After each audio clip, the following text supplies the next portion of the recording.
इसके बावजूद सामूहिक जमीन होने के बावजूद भी पहनई मतलब जो पुजारी लोग थे जिसको पहन कहा जाता था उसके लिए अलग से भूमि या फसल दी जाती थी। इसके साथ नाई, धोबी, कुम्हार आदि के लिए फसल रखी जाती थी और साथ में गांव के महतों के लिए अलग से भूमि दी जाती थी। इसके बावजूद सामूहिक जमीन होने के बावजूद भी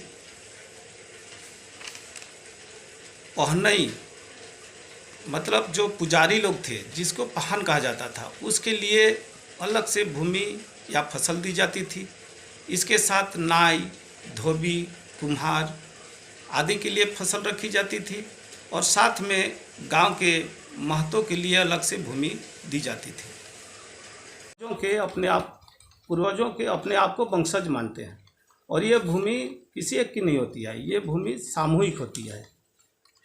विशेष करके ऐसी खुद काटी गई भूमि का उदाहरण, हक का उदाहरण, खुद काटी गई भूमि का प्रमाण कुर्मी महतों के पास भी होने का प्रमाण मिलता है। जो हमारे बहुत से गांव के जो ज़मींदार हैं अभी भी उनका ज़मीन वेस्टेड नहीं हुआ है, खुद कटी ज़मीन उनके पास भी है, उनका प्रमाण भी हम लोग के पास है। तो इसके बाद 1869 से पहले लगभग यहाँ मुगलों का शासन के समय मुगल लोग उतना छोटानागपुर में ध्यान नहीं दिए थे। जब 1869 में यहाँ अंग्रेज का आगमन होता है तब राजस्व वसूली के लिए वे लोग जमींदारी व्यवस्था यहाँ लागू करते हैं और जमींदारों के द्वारा अब लगान वसूली का काम शुरू होता है।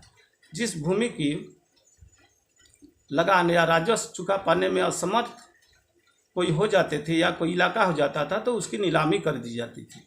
इसी नीलामी प्रणाली के चलते छोटानागपुर से बाहर सटे हुए इलाकों से बाहरी लोगों का यहाँ आगमन शुरू हुआ। तो इन बाहरी लोगों का आगमन शुरू होने से छोटानागपुर की संस्कृति, परंपरा सब यहाँ प्रभावित होने लगी।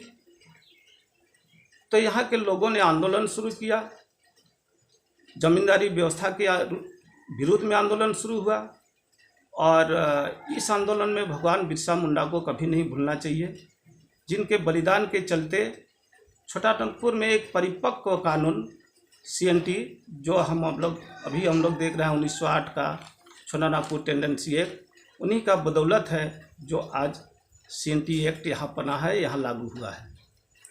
तो अंग्रेज़ों ने यहाँ आने के बाद इतना ही नहीं देखा और भी कुछ चीज़ें देखा कि यहाँ के लोग बहुत शांतिप्रिय हैं और ये लोग भाईचारे के साथ जीवन निर्वाह करने वाले हैं और इनकी अपनी संस्कृति, परंपरा है और अपने उत्तराधिकार के प्रथागत कानून है।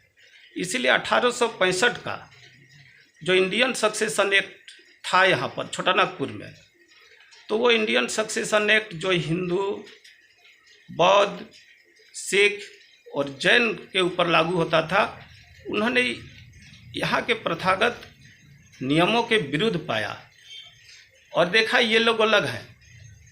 और सबसे पहले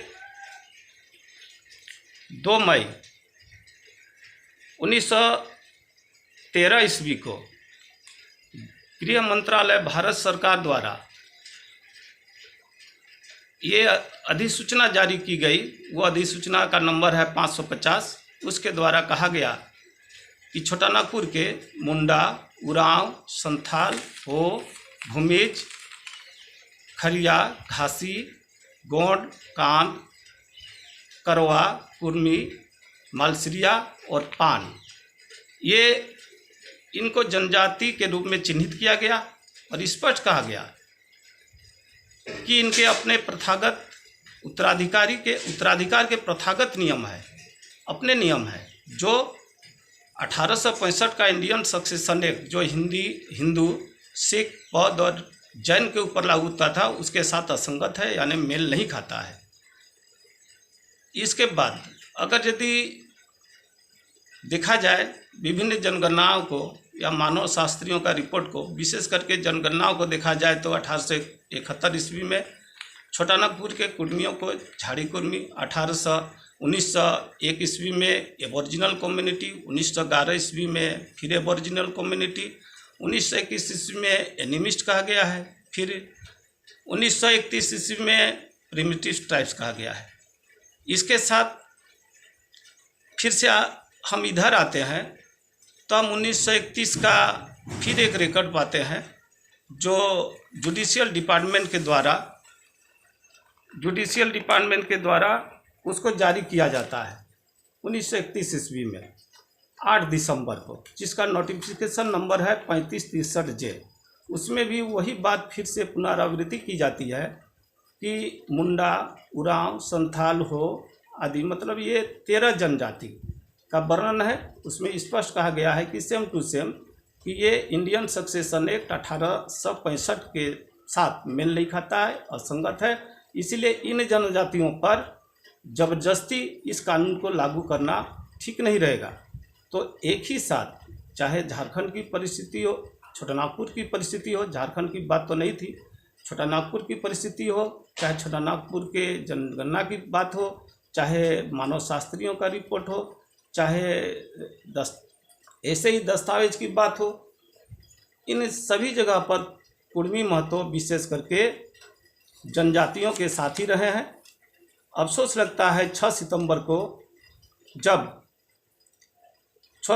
1950 को जब इन्हीं जनजातियों से एक वैधानिक सूची बनाई जाती है, एक तालिका बनाई जाती है, तब जनजातियों में अभी तक 11वें नंबर पर रहने वाले कुर्मी को छोड़ दिया जाता है।